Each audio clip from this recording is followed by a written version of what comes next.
అనగనగా ఒక ఊరిలో ఒక రైతు మరియు అతనితో పాటు ఒక గుర్రం మరియు గాడిద ఉండేవి. ఒకరోజు ఆ రైతు తను పండించిన ధాన్యాన్ని సంతలో అమ్మడానికి తన గుర్రం మరియు గాడిదతో సంతకు బయలుదేరాడు. అతను పండించిన ధాన్యం బస్తాలను గాడిదపై ఉంచి తీసుకెళ్తున్నాడు. కానీ గుర్రంపై ఎటువంటి బరువు పెట్టలేదు.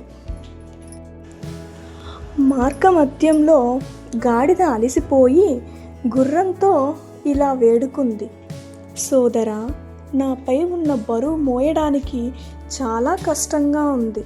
కాబట్టి నా బరువులో కొంత భాగాన్ని నీవు మోస్తావా అని వేడుకున్నది. బదులుగా గుర్రం మాట్లాడుతూ, నీవు గాడిదవు, ఇది నీ పని, గాడిదలు చేసే పని. గుర్రమైన నేను ఎందుకని చేస్తాను? ఎందుకు నీ బరువు మోయాలి అని తిప్పికొట్టింది.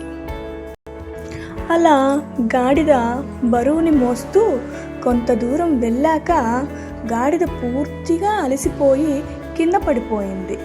అది గమనించిన రైతు ఇలా అన్నాడు, అయ్యో, నా గాడిద అలసిపోయి పడిపోయింది. మొత్తం బరువు నా గాడిద పైన వేసి తప్పు చేశానే అని బాధపడ్డాడు. అప్పుడు రైతు వెంటనే గాడిదపై ఉన్న మొత్తం బరువును గుర్రం మీద పెట్టాడు మరియు నడవలేని తన గాడిదను కూడా గుర్రంపై వేశాడు. ఇప్పుడు గుర్రం గాడిద మోసిన బరువుతో పాటు గాడిదను కూడా తన మీదే మోయాల్సి వస్తోంది.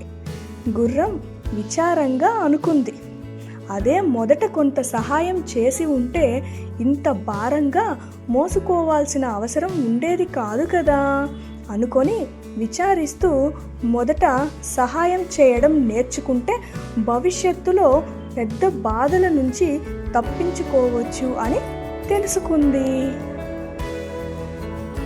స్టోరీ నచ్చితే లైక్ చేయండి, షేర్ చేయండి, సబ్స్క్రైబ్ చేయండి.